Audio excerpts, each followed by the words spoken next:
What's up, everybody? Wolf from Walmart. We're back. We're back, baby, again. Get over here! Oh, this is a big one, dude. DarkHorseTackle.com. We fish. Oh, there is. Oh, it was a fish. It was a nice one, too. Son of a bitch. Welcome, everybody, to the Dark Horse Tackle Whole Angler Takeover. This is where I have the two men below me, Sir Zach and Sir Ryan Parker. They just hot off the KAS trail. They did the Florida thing, and they did the Florida thing right. And the reason why I wanted to have them on here, first off, they're my friends. Second off, we all do a lot of fun stuff together. I also have a co-host, if you guys are interested. It is Sir Captain Andy Wienerfingers, and we are here to basically celebrate Zach and Ryan on their wins and successes that came along with Florida. So welcome everybody to the show. Thank you. Now we're not talking. No, we're not talking. No, wait, we gotta see if Zach's mic works. Come on, Zach. Talk. Zechariah has been having mic trouble this whole time. I guarantee somehow his mic already shut. It's not. He's sitting there tinkering with it. So, in case you guys didn't know, the Kayak Adventure Series, the KAS series, is a kayak tournament that's going on all over the Midwest and East Coast. They haven't exactly come out west yet. Hopefully, fingers crossed, they will be soon. Point being is, Zach and Ryan just got done down in Florida in the first KS event, right? It's the very first one. Yep, that was the first one.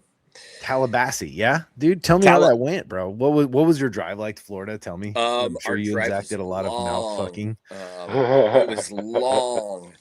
Let's see. So we decided that we're traveling together this year just to kind of keep costs low, since we out here on this end of the country are very much not used to $4 gas. Try 6. Yeah. You may not be used to it. Can you hear me? Yeah. Yeah. You may not be used to it, but yeah, Pennsylvania Pittsburgh's always hovering around $4. Yeah, it's always more expensive there. But it was also what we traveled. I think it was like 900 miles to Florida from Zach's house. Yeah. And so I drove from, the 3 hours over to Pittsburgh, pick him up, and then 17. How come he got to be passenger princess and you drove the 3 hours? You should have made him drive to you. No, because he won't let anybody do anything ever. Yeah. Exactly. Oh, dude, the team mentality is already starting. Yeah. You can hear it. We just spent 37 hours in a truck together. Yeah. We forced it. And there's too much stuff in the back seat, so it's like you can't go to another room. So you guys rode 2 to a seat, right? Yes. Yeah, Zach sat on I let him push the gas pedal, and I just you didn't have control of the brake, though. He's lying. He let me look at the gas pedal twice. Did you fill his gas, Zach? Did you fill his gas? No, wasn't allowed to do that either. You didn't even make him pump your gas? No. Zach. No. Did Zach offer? Did you foot bills for gasoline? Oh yeah.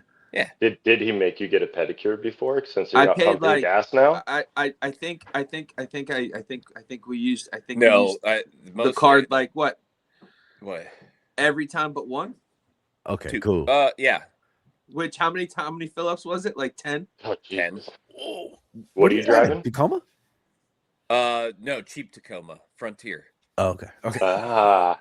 Same time. Yeah. Tacoma. Yeah. All right, so, dude, first off, Zach. Why are you gay? I had to tap for sound and I wasn't quick enough. I know, it's all good. Anyways, still, you are the owner of Dark Horse Tackle. Ryan, you are an owner of Dark Horse. Wait, Ryan, you're over here. Ryan, you are also an owner of Dark Horse Tackle now. So when you guys went down there and your team Dark Horse, right? Yep. You're going into an event that had 9 teams altogether? Is that what it was?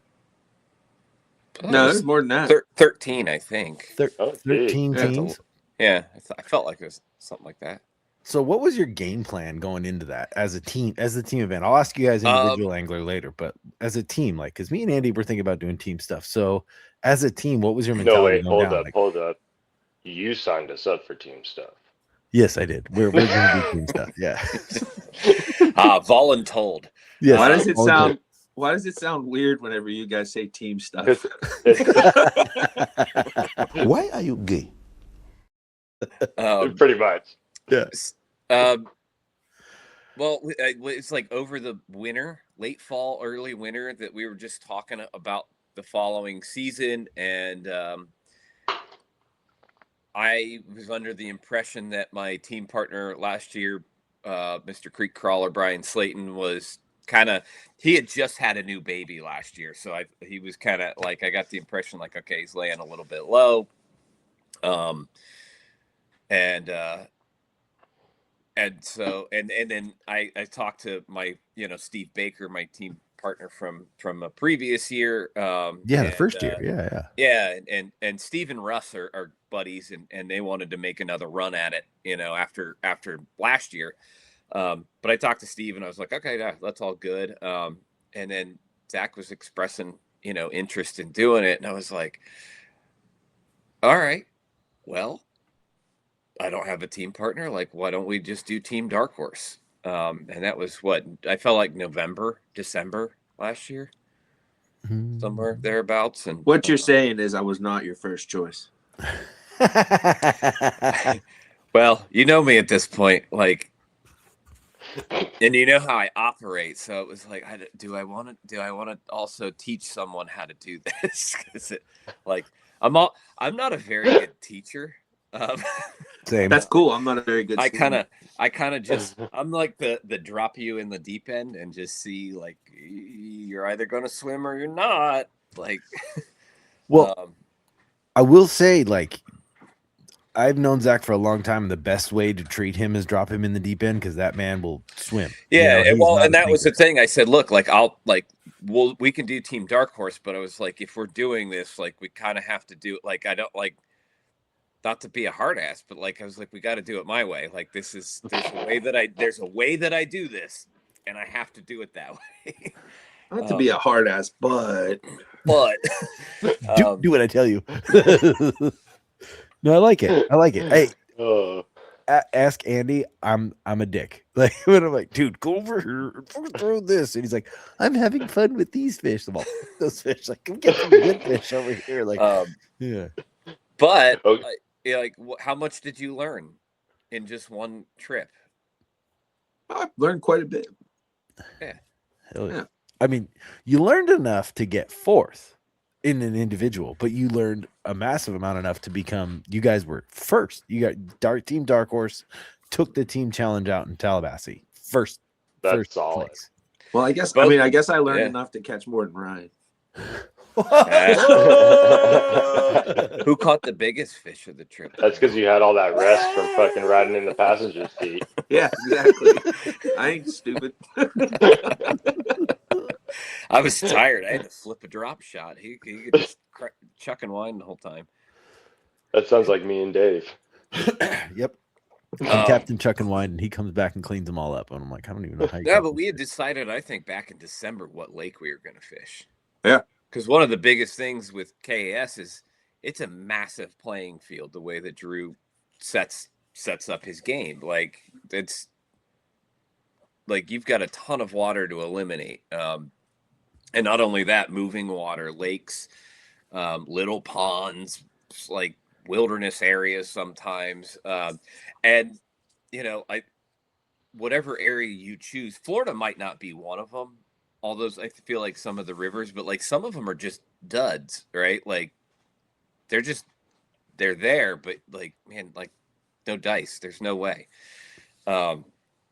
Landmines, if you will. I think I've heard Drew use that term there. He's like, there's a smattering of landmines out there that like they're just there to waste someone's time. So you have to do your research and kind of figure it out. But I kind of looked at the playing field. I think I called Zach and I was like, how do you feel about like really clear water? And he's like, oh, I love it. I go, okay, cool. Because a lot of people don't love it. Especially in Florida where they're used to the black water. Like it's Yeah. clear, but it's always got that like tannic stain to it. Right. Yeah. And so, and I fish like, Great Lakes. I fish like gravel pits down the road that are like, I've usually got like 16 foot of clarity in. So I was like, I have no problem with crystal clear water. And it also happened to be like an hour and 20 minutes from actually driving wise, just because there was no real good way to get there. It was a lot further away. It was so far out on the edge of the radius. I was like, it's got super clear water. That's going to deter people. And it's really far away. It's going to deter people. It was like fishing in an aquarium clear. Like it was crazy. Was it really? Yeah. Welcome to California, baby. Like majority of our water, you get 12 to 15 foot clarity on the bigger lakes than you do anywhere else. There's only like a couple lakes that are kind of, most of them have a green stain, but dude, you can look down, you can stick your whole rod in the water, see it just fine. Like this place was, it had like springs coming, like the whole thing was spring fed, right? You but could go out to Pedro for 30 feet. Or not Pedro. Yeah. I could see like if you went like snorkeling or scuba diving in that, it's not like it was a deep lake. It's like 12 foot deep, maybe at the mouth of those caves, but it's like you can see 12 feet down like it's 6 inches down. It looks like you could just jump out. It's disorientingly clear, like crazy clear.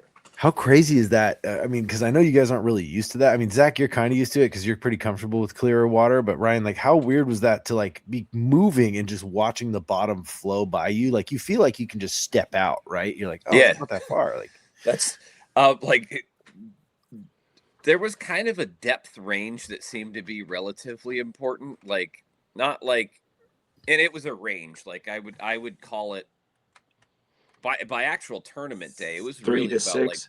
I was going to say about 3 to 6, 4 to 6 seemed to be the magic number.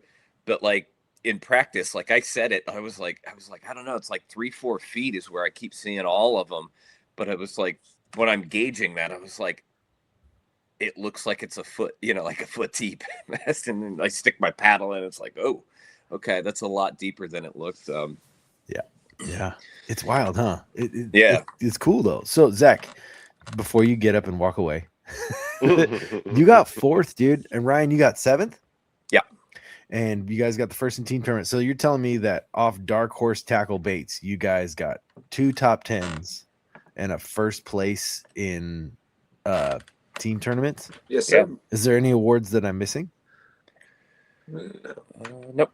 You didn't kill each other. That's another good award, right? Yeah. Yay.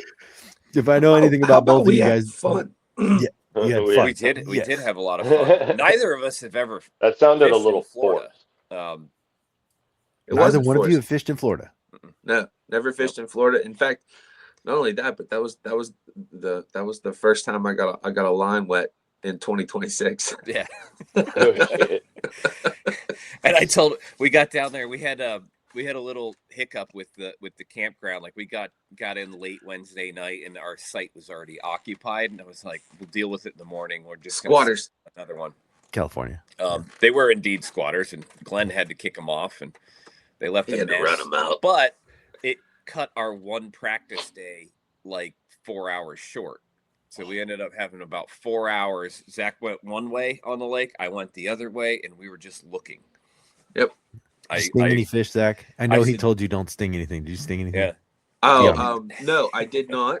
I tried like hell, but we put safeguards in place. So we're What did you cut all your hooks off? We're using the swim frat, and we buried the hooks into the body of the swim frat rather than let it come out the hook slot. Oh, so both of you were practice fishing with the Sack Pig swim frat?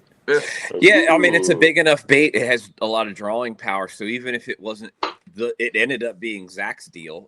But even if it wasn't the deal, like that's just something that I've done in practice for a long time. Is like I'll cut the hooks off of a 120 Chapo. I'll bend hooks over on a glide bait or just fish a 6, like a mag draft or something. Mag draft or that style swim bait on a screw lock.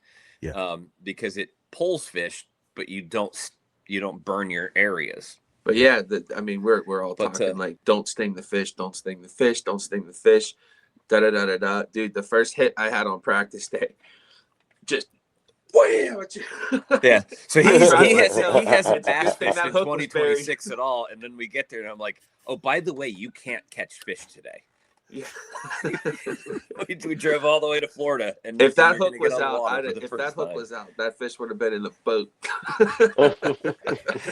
17-pound fish. And honestly, like that particular lake, I don't think it mattered. There were so many big fish, but like, There were. like in They were Kentucky, spooky, though. you know, like in Kentucky, yeah, Clear. you can't just go swinging on everything in practice because you might only have so many, 18 to 21 inch fish in an area. Like that place was crazy how many big fish were there. Yeah. All right, Ryan. So what was your tech? Zech's wearing his medal right now. Metal Jones wearing his medal. Ryan, what was Gotta your lean specific, back so we can see it. There we go. what was your specific technique? Because you're a finesse guy. Like you like. I am not a finesse guy. I am a. You're not a finesse guy. Well, I can be. I started with that. Like in my grand journey of bass fishing, like I didn't have a bait caster until like 3 years into bass fishing, like Okay. really learning bass. And I had and that partly comes from like I did a ton of fly fishing for trout and smallmouth and stuff, and that the whole presentation of that is much more finessey. So then, what was your approach to this one? How did I was trying to punch and frog like crazy. Hell And Friday, like I did punch one good one. Punched through like a duckweed, like there was floating duckweed and eelgrass. Like See how mean he is? All He's over the punching place. fish, like just like it's bad. No, you could tell definitely that it's their podcast and we're just here for the fucking looks. Yeah, just hang out and listen, man. Yeah, just hang out. Like, let me just drink my cup of coffee and just listen. So I did punch one up quick. I had another one like blow on a frog right before that one, and it missed it twice. Like it was a big fish too, but ultimately Saturday, and that was on a dark horse bait. That was the Magnum Punch Beef, and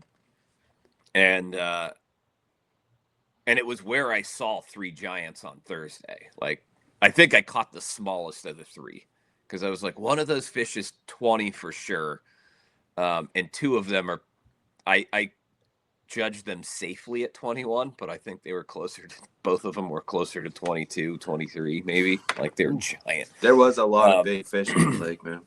And but like the Saturday morning, I caught a frogfish early, but it only had 1 hook, and I was like, all right, that's a little weird. Then I had 2 miss a buzzbait, and then I dumped the frogfish late, like right after the buzzbait fish, and that kind of told me, I was like, because the first one I was like, man, usually they don't get 1 hook. If they eat a frog, it's the whole thing. You always like, and then the second one that just came off, it didn't get it good enough because I know that I set the hook right on that one, and I was like, okay, they're turning off of this topwater. I got to change something. So I started just kind of rotating through baits and trying some different stuff. And ultimately, like I kind of started getting frustrated up on the end I was at because the wind had blown at like all the vegetation and all this muck up my way. And I was not having success with the punch rig anymore and all that. And I was like, you know what? I haven't even been down to the second half of the lake. And we're not allowed to call each other, text each other during the tournament, but we can talk to each other if we're, Oh, if you're in proximity. I didn't know. It's that. also crazy because they are like left of the boat ramp and right of the boat ramp are just 2 completely different lakes. And it's wild. I knew this because he went the other direction, right? And so I was like, okay, well, let me just catch up with him. It's been, several hours at this point, like 4 hours or something. Like, let me go catch up with him and see what he's figured out, right? and it was in the back of my mind, like, oh, this lower end of the lake is a different lake, right? So, and that's kind of what I needed. I was like, this ain't working up here. Like, I want to go to a different lake. I'll go to that end because it's like a different lake down there. So I catch up with him. He kind of fills me in, but he was like, yeah, it's been an hour since my last like topwater blow up. I was like, okay, like that kind of helped seal the deal for me that they are turning off of that reaction bite, or that type of reaction bite. So I went to, an old tactic that I use in a pretty series of like pretty weedy gravel pits here, like 20 minutes from the house that have crystal clear water. And it's something that I don't feel like gets employed a lot down in Florida. Like, I think everybody thinks, bigger weights, heavier line, like ripping fish out of that vegetation. And like, I've been dropping a little drop shot worm in grass holes for years. I don't do it very often. It's been a long time since I have done it, but Drop that worm in that grass hole. yeah. I was looking for somebody to say it. Yeah. So it was like a power shot, or no? It was a 3/16 ounce weight, and a little 4.5-inch player worm on a number one size like BKK drop shot hook. Okay. But forever ago, like years ago, I learned from somebody around here, like if he was having trouble getting fish to react, and he's like, I know I'm around bass, he would like pitch around like TRDs, like the finesse TRDs, and he would rotate colors until the bluegill would start pecking at it every single time. And he said, and that's how he would be like, that's how I know I've got the right color, because if they're looking at it to eat it, a bass will look at it to eat it. And that player worm, that green pumpkin dawn, a black label player worm, that green pumpkin dawn is, but everywhere I pitched it that were like had brim and bluegill around it, they'd start pecking at it immediately. And so it was like you'd have these general areas with all the fish, and then somewhere within that general area was like a smaller area with a big concentration of bass. It's kind of what I was figuring out. Like you kind of go through these areas, and then it would be like bass. But I was just pitching that on the drop, or on the little shade pocket on the backside of cypress stumps and trees and stuff. That was ultimately what I ended up doing. Have you ever fished cypress trees before, or is that the first time? I fished them once before at Santee Cooper. Okay. Forever ago. I've never fished them. I really want. That's like one piece of structure. These are like these things were like baby cypress. They were so little. It was weird. They were I fish a lot of cypress on the Pocomoke where my parents live, and they're like 5, 6, 7 times the size of these things. It was really strange because these trees looked old. They looked like they'd been there for a while. They just weren't very big. Well, it's probably all the dolomite. Oh, the dolomite, it's stunting the growth. There's what we did notice, I think both of us had picked up on the fact that like our bite seemed to be better the higher the sun was. Yep. And like continuing to put all those pieces of the puzzle together, I realized why. It's because the shadow got smaller, and they were holding even tighter to those targets, which made them easier to find. Yep. Andy, do you have any questions? I mean, honestly, me and Dave, I don't really fish too many tournaments, only the jigs and bigs, but I want to know what makes you decide to switch, because me and him are both guilty of it, that we just will not drop the rod. That's the age-old question. Yeah. And I know what made me switch. Watching him catch fish, because that's what Why are you gay? I really wish I could hit the tap button so I could hear what that says. You will. No, I actually, I'm not. I'm not as analytical as Ryan is. Not even close. I just go out there and let my tummy tell me what to do. Like I just kind of go out and play. And I ended up, I was fishing the weed whacker, and it was doing a great job. In fact, that's Friday, Friday night. It just started working. And I was like, all right, let's go. and then so I'm fishing it Saturday, and I caught one on it Saturday, but it just wasn't working very well. But wouldn't put it down, kept throwing. I actually at one point got like fed up with everything and just went and for about an hour, like saw the sights. It was just motoring around the lake. I was like, whatever. And and then went back to fishing, and like my third, fourth cast, I threw the weed whacker off. And I was like, I went to go retie. I only brought one. That's what made you switch. You're like, shit. Andy So always I gives set me a it hard down time and- about having all this tackle. I'm like, bro, there's a reason. I set it Oh down. my god, dude, you're like a 12 rod whore for fucking 2 rods that you throw all the time. Just be quiet. So I set it down and you bring the whole garage and you throw one bait. I picked up the swim frat again, and I think in like 4 casts I had 3 on. They all came off, and then I started. I figured out the bite, figured out how to hook up, and wham! Just that was it. I called twice in like the last 2 in less than what. Last hour. Which, I called twice. I caught my 5th, and yeah. A lot of guys seem to be surprised that we were throwing topwater, like collectively, for a good bit of that, and then like having success on it. But like crystal clear water is like one of the best places to throw topwater because you know they can see it.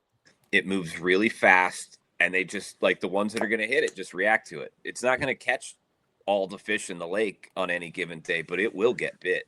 I did need a diamond on the water to get bit with topwater. Yeah. Yeah, it couldn't be flat.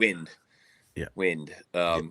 And but they're like, I know for Zach, like that weed whacker is confidence, and I've always said that like the best thing you can start with is something that you're confident in, because you're going to go around and it might not be the deal, but you're going to confidently locate some group of fish by just being confident what you're throwing. Definitely.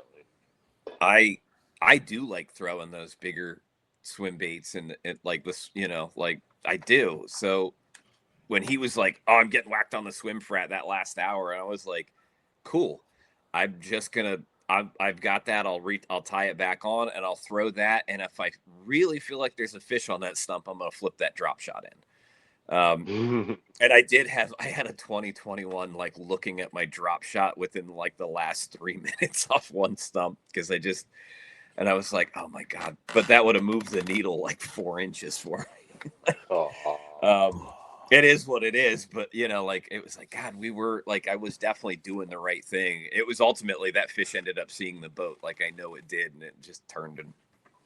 Me and him have done a couple jigs and bigs tournaments where we've gone the last like 4 hours without seeing a damn fish, and then the minute the damn tournament's over, it fires off. Yes, and everything we've been trying. There's a time. I fully believe there is a time in the afternoon. It often happens within that like last hour of the tournament. There is a time in the afternoon that big fish fire, and I think my theory is that they've been conditioned to do that through fishing pressure. Can't hear you, dude. Did we lose you? Zach's losing his mic. There, he muted himself. You see it in all the major tournaments. That last hour or two, there's always shenanigans going on. Like, always. Okay, yes. So the last hour is always good. The problem is when we're fishing the Jigs and Bigs tournament, it's on East Coast. Yeah. So 1 p.m. is cutoff. Right. And then the fish fire from like 2 to 5. It's usually somewhere like 2 to 3, like 2, 3, maybe to 4. But it's like, to me, it's always, there's a 45-minute window at best, somewhere between 2 and 4 o'clock, that it's like only big fish eat. Yep. And I've always believed that that's like, they're conditioned, like they've learned to do that because a lot of people, especially when their metabolism is the highest, is when the water's the warmest. And that's usually in the summertime, and everybody leaves the lake because they don't want to be out there fishing in 110 degrees or 90 degrees or whatever it might be. Like some people, everybody gets off the water, but like, and I think those fish just know it. Like, Yep. I've had a lot of success in the last 45 minutes of tournaments, just like going all day with. I've had some that like I went all day, had 2 bites, didn't even have a limit until the last half hour of a tournament, and then it's just nothing but big fish. There was a big difference between Friday and Saturday on that lake too. Friday there was like 5 cars in the parking lot. Saturday there were people blocking other people in. Yeah. This is not a big lake either. Like we fished Merritt's Mill Pond. It's a long, skinny little thing, but like long is even Long's like, relative on this show. Yeah. Yes. But 2 miles, maybe. Okay. Maybe. Like, yeah. Not a very long body of water. Like maybe a mile and a half. I don't like. It wasn't very big. Like when we fished our lake, it's a little circle, and then you look at the graph after we're done, it's just black and white dotted lines around the whole fucking thing. Yeah. You covered the whole thing like 50 times. Yeah, but our thought was go there. We can see what we're catching, see if it even has winning fish, because the rest of it's Florida. It's all shallow grass. I know how to do that. Zach knows how to do that. Like, I think it all mattered. 1, we were both confident in shallow grass. 2, it was clear we could see the fish. 3, it wasn't very big, so much easier to break down in a short amount of time. Yeah, like all these things all key. came together to produce the outcome that we desired. Yeah. Well, and I prefer to be on rivers and moving water a lot, but I was like, dude, like in Florida, you've got a better shot at winning on a lake. Yeah. And I felt strongly about that. Like, I'm not saying there's not big river fish in Florida. No. But yeah, I'm not coming here to fish Florida. I'm coming here to win a tournament. So I'm going to try and put myself in the best position to do that. That makes sense. So did you run into gators? Ooh. No. Didn't see a single freaking gator. That's all I wanted the whole time. I didn't even care tell us they were on that lake too. I hope you caught a little one. We were too far away from the from the south to see monkeys. I knew I wasn't going to get to see monkeys. Wait, don't those monkeys have like herpes or something on that island outside of Florida? Yes. I didn't get to see monkeys. I didn't get to see alligators. I saw 1 lizard on a garbage can. You saw an armadillo too. It was dead. Yeah, it was on the highway. Yeah. On the highway. It wasn't there the day before though, so it was. See, I was thinking I was gonna see like armadillos like power rolling all around all over the place like Sonic the Hedgehog, like tumbleweeds, getting shot out of cannons. I saw nothing. Zach wanted to kick it for its rings. So Zach did answer the question about he just kind of lets his gut tell him. Ryan, how do you swap rods, dude? Like when do you set something down, dude? Like, are you letting the fish tell you, or like you kind of explained that a little bit, but like how does that work? I mean I kind of the fish definitely kind of let me know. I think especially those frog fish and like Friday only getting that 1 punch fish. I was like, man, like that. Maybe that was the one that blew up and missed the frog, and I just like I knew they were there, but it told me that maybe the bait was too big or whatever. Like I ended up actually like punching a reg stick, so like going from a creature bait to a reg stick, and I just couldn't replicate it. And I was like, okay, maybe this is moving too fast. How do I dumb this down? So like my thought process is usually just I start looking at the conditions that I have, what I've tried. Like I know what's not working anymore. Or at least not working for me. Somebody else could very well figure out how to do it, how to put something through that duckweed and get bit. But for me, I said, no, it's not working. I'm moving to something completely different to see if I can make that work. Got it. 'Cause usually I do a full shift. Like, on unless I'm really confident, like, no, I know exactly where they're at on these things, right? I'll do a full shift and try something like totally different. And so there's like deeper water and weed edges. And I was like, man, let me drop shot these clear spots in this deeper water and start playing around with that. And going from full big line, big weight power mode to let me go to a spinning rod, a little bit lighter line. Like I don't use anything really less than 12-pound fluoro. Andy. I'm not like afraid of it. Like I had a little teeny, I used like the Tenkara line like wraps, and I had like a little one of like I'll use those for like leader. That way I don't have to bring a whole spool of whatever because I don't use it all that often. So I had a little one of those of 8-pound in my PFD that was like break glass in case of emergency. I'm not if anybody's ever listened to me for any amount of time, you know that I don't believe that fish care about the line. No, they don't. They can, even if they can't see it, they can feel it, even if it is spider web. You know, their lateral lines are sensitive enough that they can just feel it. So they always know it's there. So who cares? And fish living in grass, there's little strands of stuff everywhere. Everywhere, all the time. Yeah. The fluorocarbon for me, it's not a visibility thing. It's the properties of it. It has stretch. And so on those little hooks, I like a little extra give there. You know, Definitely. You're a full braid to leader guy, even on baitcaster, yeah? If I have a leader at all. He's more braid guy. I am 30-pound braid.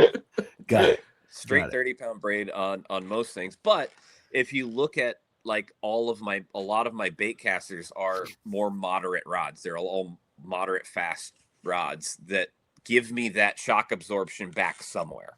Got it. Like, so it actually works out because if something happens and his line gets smoked or whatever, he just grabs anchor line and uses that.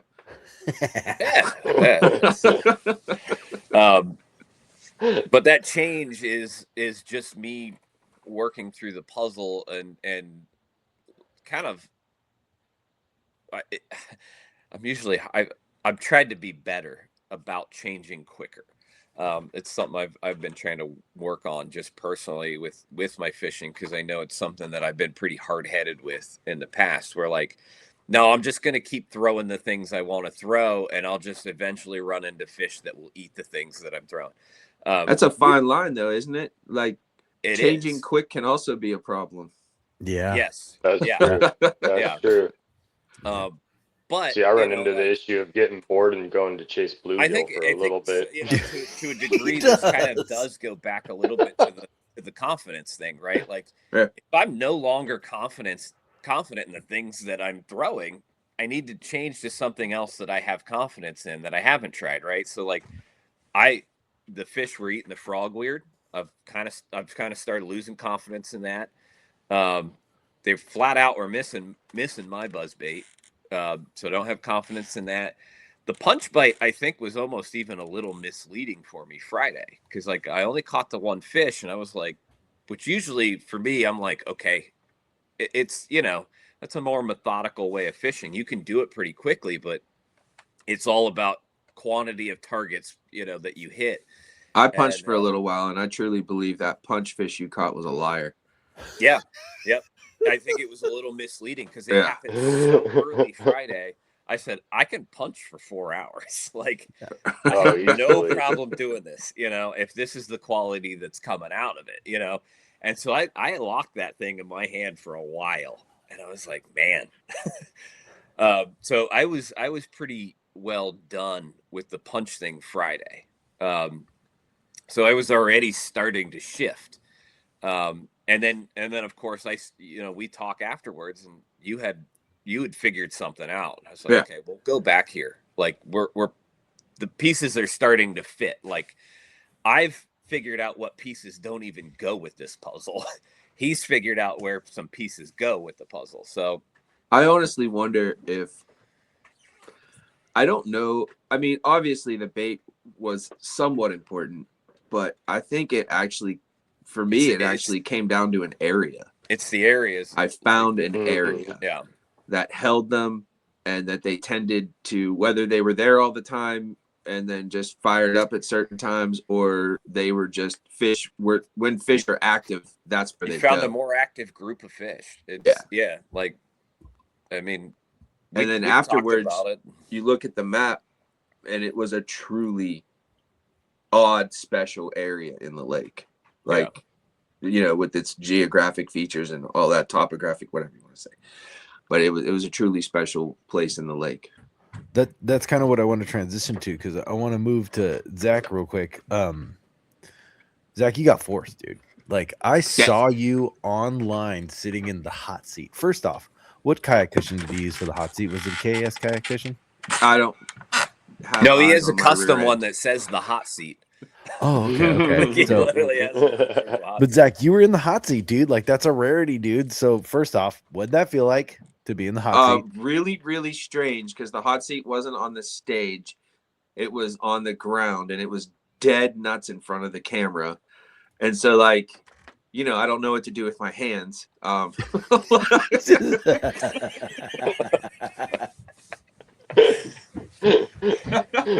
just had a video of full beard and then Drew in the background on the microphone. That would have been funny. Looked like Drew was wearing a burlap sack, Zach's face. So anyway, well, you jump in that. You said it felt weird, like imposter syndrome weird, or just like I feel awkward because I'm sitting here in front of a camera. No, the awkwardness was just about the placement of the chair in proximity to the camera. It was just a weird setup. Got it. So I'll be honest with you. I have never, regardless of how big or small a tournament is, and Dave, you're aware of this, until the tournament is over, I expect to win. Mm-hmm. That is just the way that's just the way my brain works. Until it's over, I expect to win. I haven't won very often, but beat me once. It's just the way. I don't know. I don't get spun out about it. It doesn't hurt my feelings if I don't win. But that's just the way I go. I'm very. So it didn't feel all that weird. I also kind of knew what was happening. Like, they forgot to turn off the leaderboard, so I kind of had a good idea of what was going on. I did think I was I thought I was in third. I thought I had third. Oh, you but thought apparently you had third? One of those guys was sandbagged. Oh, fucking loser! I hate that. That mentality. I've learned that about Zach, so that made that team partner choice like it was a little easier. Like, oh no, I think he's got the right brain for this. Like, and what did I tell you beforehand? I said, look, if there's 100 people in a tournament, there's 99 people who lose. Yep. Right. Like, you got to be okay with it, because it's really hard to do it. But, and I've told buddies this, and certainly Zach this, like, if you shoot for it, if you shoot for first, don't say like, oh, my goal is to catch a limit. No, your goal is to win.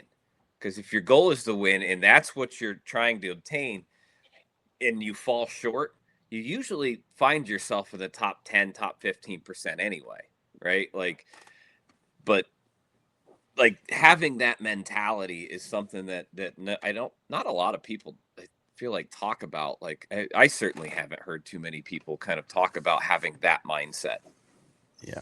No, I really am enamored at that mindset. I've talked to Zach. Andy has seen it firsthand. I am so completely, absolutely out of my mind competitive that I cannot pay attention. I cannot do it. If I'm in a tournament, I'm just like, I'm here to fish, and I have to keep that brain going, because if I'm not in first, I'm in last, and I'm, the drive is so it makes me crawl out of my skin. So when I go to tournaments, I submit my fish. I don't look at leaderboard. I don't. Yeah. It can't. I've watched you melt, have a complete disaster, go off and pout somewhere in the lake, and then have to come back. So I'm also that way. I don't look at the leaderboard, because to me that's just wasted time. I don't care. And it took me a long time to really get to that point, but it was like for me, it was like sometimes I'd look at early on, I would look at the leaderboard to see like, oh, is it a tough bite today? And then I learned like, if it's a tough bite, I know it because it's tough. And if it's a good bite, I know it because I'm catching fish. And so that all that went away. Like I don't need to look at the leaderboard.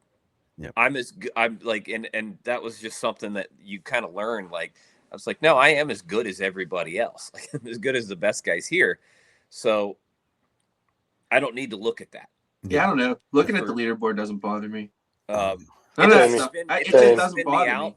Yeah, it doesn't spin me out or anything like that. It's just a waste of time for me. If I'd rather make 5 more casts than be fiddling around on my phone. But see, I did it while I was already wasting time. See, if I'm in 10th or if I'm in 20th, I'm cool with that. I'm totally okay with that. It's when Andy goes, "Hey, you're in first, right?"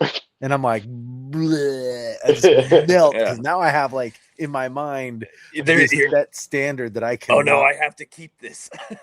And I just like he said, I melted down. I took off. I didn't catch fish for hours. Just cried earlier that like he would just go buzz off and go like look at the wildlife and stuff. Like there is something literally went on tour, like keeping yourself relaxed. Right. I took a nap one time during the tournament. So my big fish of this whole thing was in that kind of like I've met up with him. I've talked with him at this point. I was like, okay, this is like a way different lake down here.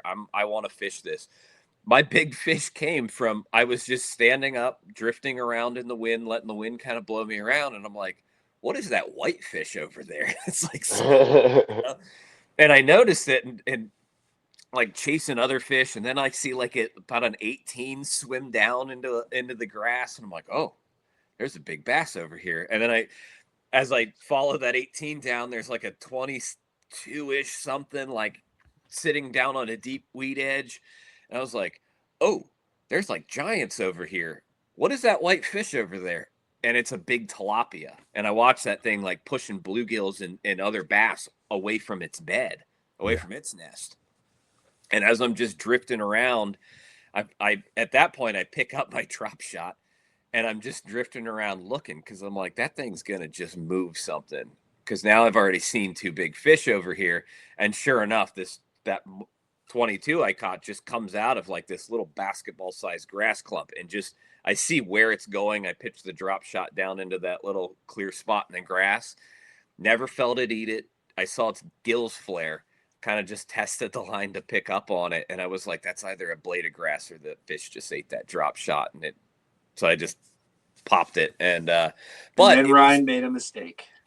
He got all excited after he caught that fish, and I heard my name being hollered, and I see Ryan waving. So I come over there, and he's like, he's doing this, and then he sees me like getting ready to crash the spot, and he's like, go over here. And I just, every time I looked at him, he was pointing a different direction. So I basically almost came in and crashed that spot. Well, it was interesting that there were that many big fish right around these little groups, because there weren't tilapia beds, not many of them, especially like active nests anywhere in that lake. There was only a few of them. And I remember he had said, like, I found some tilapia on beds, like someplace else. And, as we're, figuring out this puzzle, I was like, man, like that might be something. Like if there's just big fish around these beds, because you could see them from way off. I think it wasn't that the bass were up there this tilapia were massive. But I don't think it was them trying to eat the tilapia. I think they were eating the bluegill and brim that were getting chased off the beds. By the tilapia. Even though sometimes I think bass are always sizing everything up. They're like, Oh, I think they are too. Oh, always. 100%. Can I fit that in my mouth? But these were like that. They're the fat guy at the party. Yeah. So Zach, sorry, I don't mean to cut you off. Right, I just Zach. Yes. Specifically to you. Did you use Dark Horse tackle baits the entire time? Almost the entire time. Yeah. Yeah. I have a bait that I have and will carry forever. and hopefully one day somebody will make something that does it better, but nobody has yet. So I carry that bait around. It actually only accounted for 3 fish, and I called 2 of them out. One that mattered. One that mattered. Cool. It's I don't know. It's my Snuggie. Well, it's a different bait. It's just that nothing has ever come close to what it is. Oh, speaking of that, Ryan, I'm go onto the drive and watch one of the fish catches with it. Although you can hear it. Some ideas, by the way. I have some ideas of how to replace that. I know everybody's tried for years. It's not in the bass world that's going to be able to replace it. Ooh. See, this is what I spill the juice. I'm looking at the musky world. Nice. Yeah. Nice. But no, it was Dark Horse tackle baits that I mean it came down to the weed whacker with the tack-toed trailer. Tactical fishing tack-toed? Yeah. Okay. Yep. Yeah. And the black swim fret. Yeah, dude. I told you, always bet on black, baby. That thing kills it. There were some things I figured out with the swim fret that I think helped. Okay. Just how you rig fill us in. Well, you don't want to have any play between the eye and the nose of the bait. You don't want any movement there. You want that nose locked up on there hard. And when I say that, what I mean is you got to twist that TPE lock until everything's all jammed up together, so that there's all the way up to the eye of the hook, huh? Yeah. You want to twist it so it's all jammed up in there, and it does a few things. It doesn't allow the nose of the bait to go down. It keeps it solid, and it actually sets it a little off center. And when it's like that, coming through the water, it feels like a DT10. Like it's gives like, it a big wobble, huh? Yeah. It's really the action really steps up when you do that. And yeah, it was pretty fun. It forces you, if you want to run it under the water, even with a weight on it, it forces you to go a little slower because it wants to come up.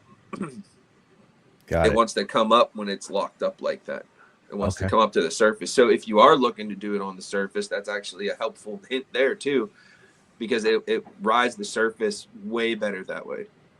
No, it keeps the whole rat on the surface rather than just the back end. Okay, I love it. I love that bigger profile. Yeah. So you got the swim frat fish, you got your weed whacker fish until you lost your weed whacker with the tack toad. Is there anything other, like another bait that led to your 4th place?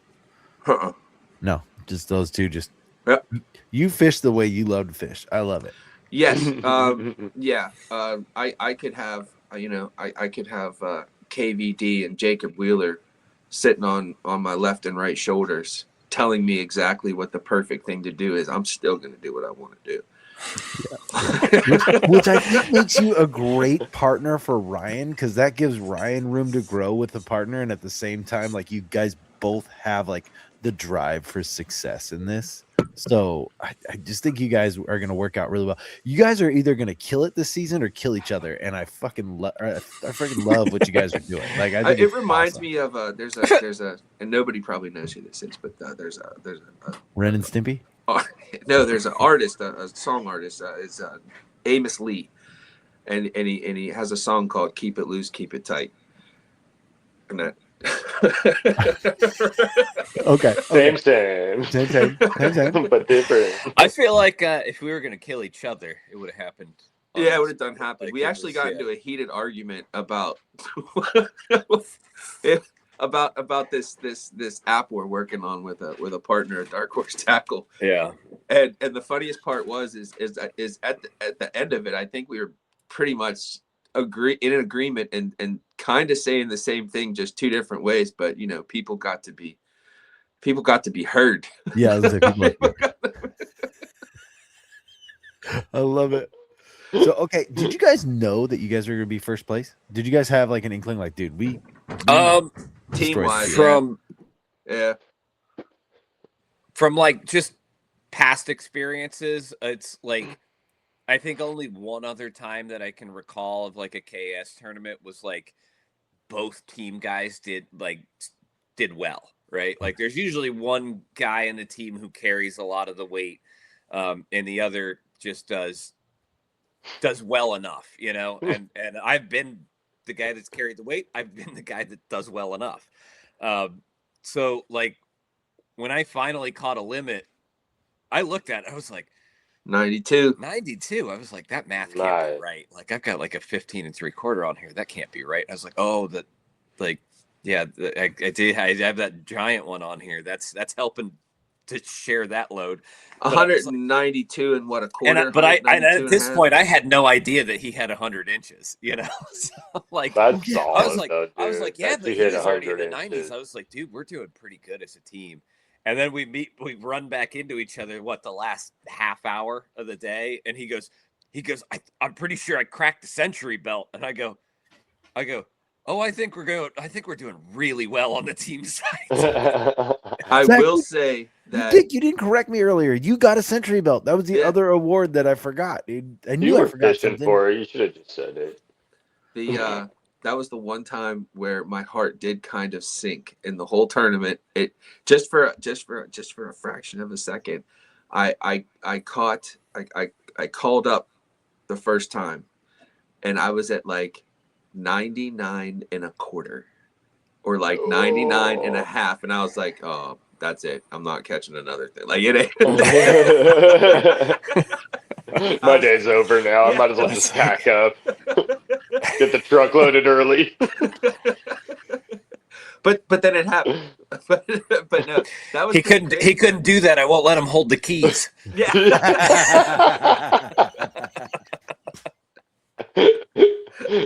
He's got a GPS on your kayak just so he knows where you are at all times. little air tag. Yeah, little air tag. So when you did hit that fish, like, did you know, you're like, boom, you set the hook and you're like, oh, I'm getting 100 inches? Or was it just kind of like fish and then it was a happy, pleasant surprise or whatever? I only caught one. I caught one fish that when I set the hook into it, I was like, all right, this is a little one. Those northern largemouth are 1,000 times more aggressive. Oh yeah, just 1,000 times more aggressive. Yeah. But I will tell you, those Florida fish actually dig harder. Once you got them on the line, they actually dig harder. So I only caught one that I knew was small, but no, they pretty much, if I was going to catch one, it was not going to be small. Yeah. Okay. That's just the way it was working. It especially the baits I was using, and I know it's a weed whacker, but listen, that weed whacker does big things. It does. My Snuggie bait, it almost always does big things. And the rat, I mean, it's the rat. Dude. Mike produces solid baits too. Yeah. Mike. Shout out Mike over at Zach Pig. Michael. Thank you, buddy. Michael, sorry. It was funny talking to Michael when I saw the swim frat for the first time. I called him. I actually hadn't talked to him in a while. I called him and I started just going off. I was like, I am going to catch big fish on this. He's like, how do you know? And I was like, no, I know. I am going to catch big fish on this. It just spoke to me. Did you ever have one of those baits? That's the best feeling in the world, where you hold it in your hand and you look at it, and the sky opens up and the Jesus rays come down and wahoo, wahoo. Like it was. Yeah, there's rarely a bait that I get like crazy excited about like the first time I fish it. Usually it's got to like develop some confidence. I took it out the first time and I did catch like some quality fish on it, but like the way it moves, I was like, yep. And I bought 5 packs of them. Like, yep. It's like a rat belly dancer in the water. Yeah. It's sexy down there. His underwater sexy. Yeah. Underwater. Yeah. Being underwater. Yeah. Just being flickered. So, okay, Ryan, what was the bait that gave you the greatest success out of your entire weekend? That would have been the Black Label 4.5-inch player worm, that green pumpkin dawn color. All hail Cliff Paste. Oh, dude, his plastics are phenomenal. Oh my gosh, dude! I know he's a balsa guy. Like I know that's where he takes his pride in. Cliff, first off, please come on this show. Not this show, but the actual Whole Angler. Second off, thank you for doing your soft plastic line. Like it's one of my faves. Like that and Fish or Die are like I gotta tell you, I've been on the phone with Cliff, and one of the only times I've ever heard Cliff excited, he was talking about plastics. Yeah, dude. Dude, he went from sounding like Cliff Pace to sounding like Boomhauer.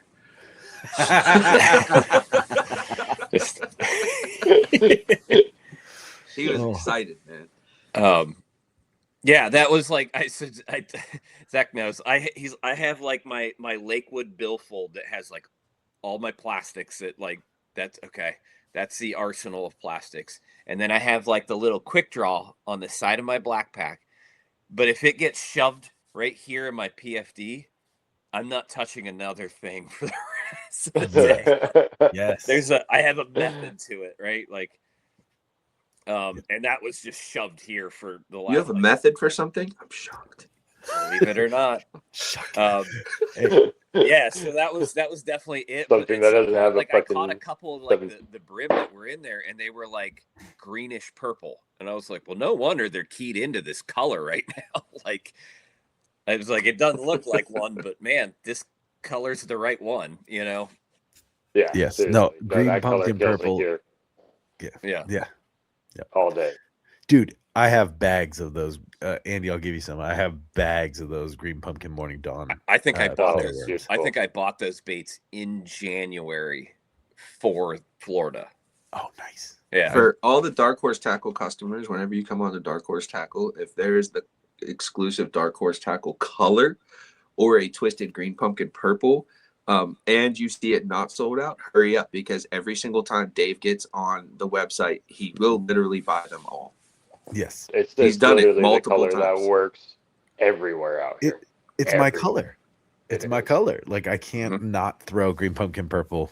It's a really good color. Like, yeah, and like honestly, if the bait's not that color, I don't even bother with it because you're not going to get bit on it 90% of the time out here. In fact, Dark Horse Tackle customers, if you ever are on the site and you see things sold out, these two guys here are usually responsible for it. Dave and you Ryan. can't see his other color. Yeah. That whole secret menu that existed all of last year was because of me. I was buying baits before they could even put them on the website. Yeah, I'd get a call. Ryan would be like, "Hey, where's that bait?" I was like, "It's not up yet." He goes, "Well, can you get it up?" I need like 12 of them. I need all of them. I think we should just stop calling it the secret bait menu. We should just call it Ryan's selections and just leave it at that. I mean, I was like publicly telling people, I was like, if you want to know what I'm fishing, just look for the baits that don't have photos on Dark Horse. Like that's exactly what I'm using. Dave, we actually went a step further. Rather than call it Ryan's whatever, blah, blah, blah, blah, blah. We just brought Ryan into the business. You did. Yeah. So now it's Ryan's corner. Is basically what it is. Parker's picks. Ryan Parker's actually picks. has been a Owner superstar selection. at helping us get rid of the secret menu because my man gets some work. I make him work. I make these guys work. I took a bunch of stuff off Zach's plate so that we could get it would all get done. Mm-hmm. So what you're saying is you had to take control. No. There's no taking. I don't let Zach have the keys to my truck. He doesn't let me have the keys either. So Dark Horse is Zach's truck. You can't take his keys. Cannot have the keys to that. You may be able to look at the gas pedal twice, but that's about it. I can hang out in there. I can put things in the back. I can, Still can't touch the radio. Yeah. So I can make suggestions about maybe what we can listen to, but I don't get to turn the dial. So in the grand scheme of things, for people behind the curtain, here's how this road trip works. Zach is driving and running the radio. Ryan is offering musical suggestions and directions, while me and Josh are in the back playing footsie and handsy until they both turn around and tell us to shut up or they're turning the car around. That's exactly how our relationship works. Yeah. Yeah. So other than that, boys, were you guys actually are you guys set up for KAS this year? Are you like really confident now moving forward, or is it just kind of like that was one tournament, scratch it off the list, it's blank on the brain, new slate? No, it's like momentum is a thing. So I feel good. Like I feel better going into the next one because, like in my mind, like the first tournament of my seasons, it's like shaking the dust all the time. Like I usually do okay, but never like top 10%, like not that well. So going and like so Florida was the wild card for me. The whole season, the whole schedule is like Florida. Like okay. Yeah. But the rest of it, you're super confident in. It's like your wheelhouse, yeah? Yeah, yeah. What about you, Zach? He's gonna finish. I don't know. He doesn't have the keys. He doesn't have any idea. I don't know. Like I'm just gonna wait for Ryan to tell me what to do. I'm gonna. Why are you gay? Like that. You know what I mean? When God, here we go. Bassisms. This is why bassisms exist. You know, I'm actually Ryan and I were talking, and I'm thinking about putting in my will, my directives at the end of my time here on this planet that I want on my tombstone. I want when it's your time, it's your time.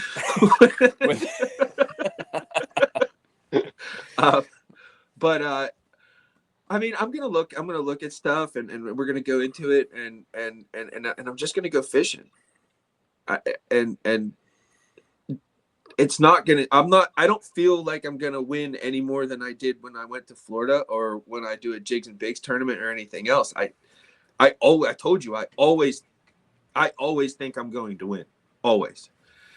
So there's a little bit of a variable in it this year for me because like I've done this for quite a while, but I've never done it traveling together, right? Like so there's which we kind of decided on, and we can go our separate ways. Like, you know, like, okay, if Zach really wants to fish a lake, like, okay, I'll drop you off and I'll go do what I do. You know, because I don't feel like I can do that as well.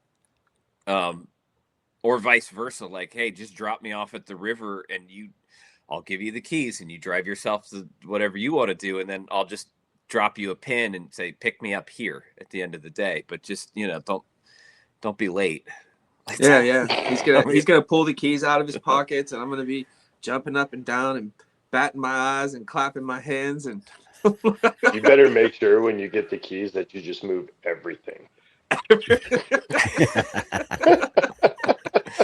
Not a lot, just like everything, just like a half inch. Just put the mirrors a little bit further out, the seat a little bit further back, tilt the steering wheel down. Oh, I've got safeguards. He can't move the seats back because they have to move together at this point.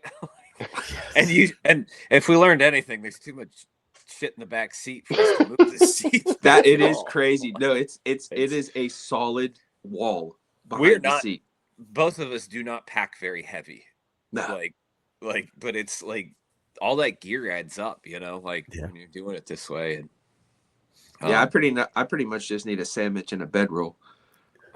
Pretty much. Good.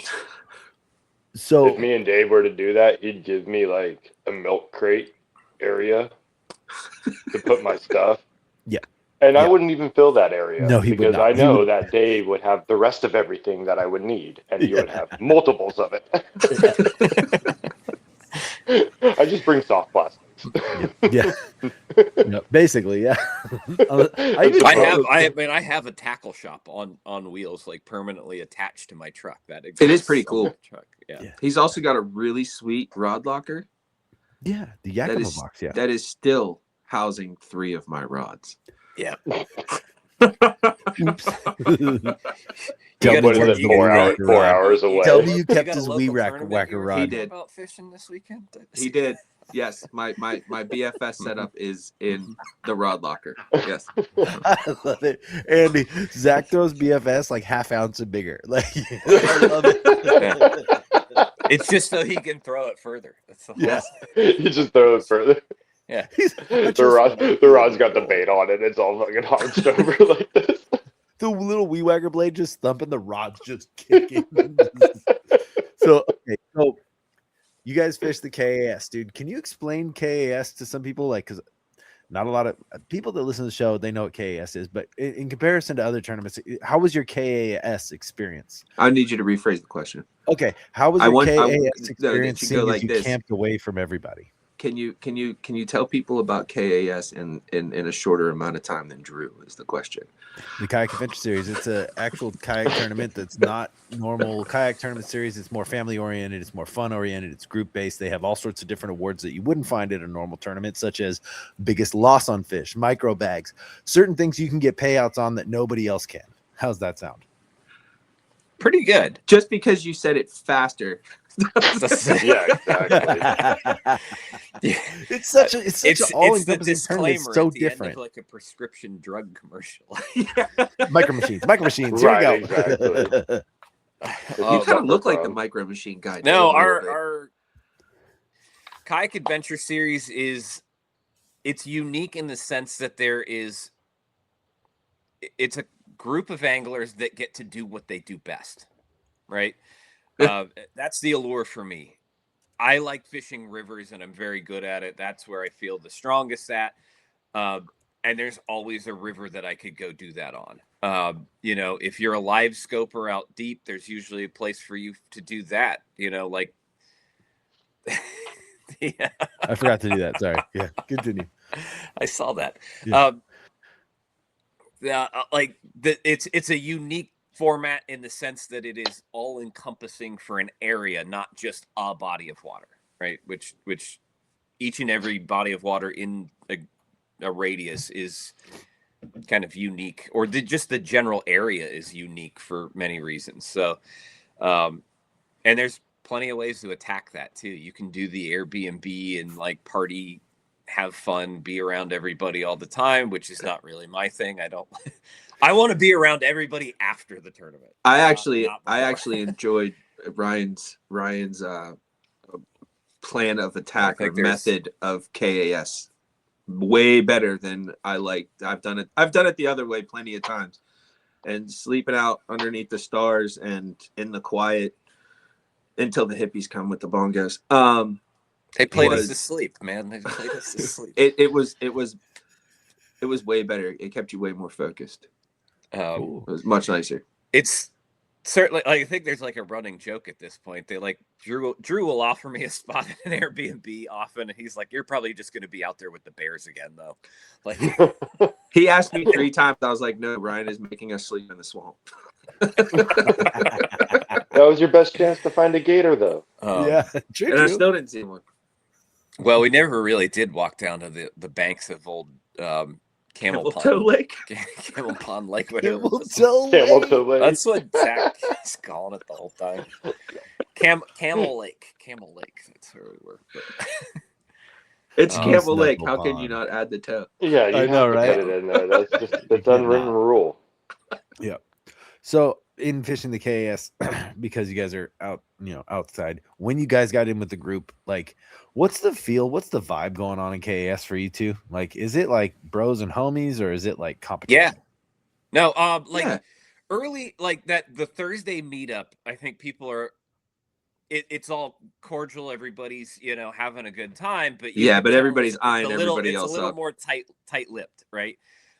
The Saturday weigh-in crowd and after, everybody's like excited to just let it all out and like talk about it. And I mean, there's people that I talk to that I've never met at any other event that like it was like just talking to a fishing buddy that I've had for 5 years. Like that's just where the conversation started. Was especially like, how did you catch him? Like, especially going down to Florida, because we all know Florida people do not come north. we got to meet people that we'll probably never see again. That's true. That's true. Like there's bass that exist north of Florida, and they're good ones, and the fishing is good. Come try a smallmouth out in Virginia this year. Like, I encourage you. It's not that far of a drive. It's worth the drive. I promise you, that Virginia tournament is worth the drive. Oh, that's going to be a fun one. In fact, the Indiana one is the only one I'm a little squirrely about. Why is that? It looks chaotic. Everything's all over the place. Indiana water does not look organized to me at all. It's weird. I'm from Ohio. It's going to look just fine for me. It's going to look like home. Yeah. Yeah, see, Pennsylvania water is very organized. We don't have water everywhere. Yeah, it just goes where the mountains told it to go. Right. You go into Ohio and like you can't walk like 4 feet without tripping into a pond or a lake or something because it's all flat and everything just sits everywhere. That's how I felt like it was in Idaho. We're America's flooded basement. Mm-hmm. No, literally, I was in Idaho for a while, and no joke, like if there was a puddle, there was a fish in it. It doesn't matter if it was on the side of the freeway, if it was a runoff of a stream, a river, a creek, if it was the water conjugated in the gas station parking lot, there was a fucking fish in there. That sounds like Ohio. No, Indiana. Yeah. Sounds like it. Well, just stop the presses real quick, just to let you guys know. Today is Drew Gregory's birthday. So happy birthday, Drew. Happy birthday, Drew. Yep. He texted me. He's like, I slept in because it's my birthday and that's all I wanted to do. And I said, happy birthday, dude. If he hops in here, we're going to sing him happy birthday. If he doesn't hop in here, happy birthday, Drew. So yeah, thank you for putting on the KS. This is super fun to talk. Now, one last thing, because I know you guys are no stranger to tournament fishing. If you had some advice for newer tournament anglers or guys that are trying to dip their toes in the water, what are you spitting out? Like, what's one of the first things you're going to tell them? Do what you do. Like, you don't need fancy stuff. You don't need the big boats. Just go do what you do. Like, fish the way you want to fish. Yep. And fish the way that you fish, like, all the time, right? Like, we all got into this with not a whole lot. Like, there's a lot of us here that started with the Pelican, that started with that cheap kayak, a couple rods, no graphs. Like, I still don't fish with electronics 90% of the time. I have live scopes sitting in my garage now, and I didn't bring it with me to Florida because I said, I'm not confident enough in this to take it with me. You know, like, I'm not bringing it. To me, there's only one way to lose a tournament. There's only one way to lose a tournament, and that's not to have fun. Or not even try it. Yeah, I mean, that's how you got me to, and you're like, dude. But there's, try the community around it though too. Like, as you get to, like, you get into it, you talk to people. Like, there's a lot of people that will help you along and share their experience with you. Some of it might be right for you, some of it might not be. But like, there's a lot to be learned, I think, by just involving yourself with it. I did an ad for Kayak Adventure Series. I designed an ad for Kayak Adventure Series for the Kayak Angler magazine. It'll be out in April. But the guy I put in this ad, the look on his face, the way he's looking at the fish he's holding, I don't know if that guy won the tournament or not. I really don't know. But you can look at that guy and look at his face. That dude is winning. Like, he is winning. I think that was like Don's first 20-inch smallmouth. I think, like, so I know he was looking at it like it was like you just looked at your new baby. Yeah, it was like Don Schrader, I think, from Alabama. Like, that was like his first giant smallmouth that he caught, and like such an excellent picture, man. Like, but that it goes to my point though. Yeah. Like, that's it's an awesome thing about KAS, and I think it doesn't matter what tournament you're in, you can find that frame of mind. And that frame of mind in itself, like, it probably will lead you to win the tournament, but you also never lose because you're just having a good time. Yeah. Dude. I love it. Thank you. Andy. What? Wiener fingers. Do you have any more questions? Someone's stirring in my house. I can hear him through the wall. Do you have any more questions for these two? Anything that you need answered? I mean, not really. It was your fucking podcast. You just asked me to come on, talk shit. I mean, I get it how they say you just gotta let your stomach talk to you because we do this. I mean, I'm just as stubborn as it is. I won't get out of the shallow. You know, when we're doing the tournaments and all. I just got to know when to put down the rod at the point. That, like you said, you're not going to do it unless you're ready to do it. True. Okay, so I'm going to go ahead and do some closing things. And I just want to say thank you guys for coming on here. I mean, it's the reason why I'm doing the Dark Horse Tackle Takeover is I didn't really hear any consistency through the entire tournament except for a Century Belt, 2 top 10s, and a first place in team on all Dark Horse Tackle baits. So I didn't hear any other consistency with any other baits and techniques. So like, I'm really happy that you guys killed it. I think you guys are going to do great this season. And I feel like what I'm going to be doing from here on out is anytime Dark Horse Tackle makes the top 10 or has some sort of award, we're going to have you guys back on and we're going to talk this whole thing through because I love talking to you guys. First off, you guys know I call you all the time. Second off, it's just fun to do something to be able to support basically American small business and your friends. And sometimes I'm a big proponent of Dark Horse Tackle. Like I promote it till the hills evaporate into sand. I will promote it, you know. And I'm glad you brought that around. Yeah, this is only one way that I can really do it is get on here and like kind of push it through. So dude, thank you guys for coming on. Andy, thank you for waking up with me. It's super freaking early. It's all right. I got to go buy more sand at the rock yard anyways. Yeah. So one more question for Andy. Why are you gay? That because I'm the leave you guys finger. with this. No one face, and there's never be for a few days. I stand on and trees, I got some trees, go my dada.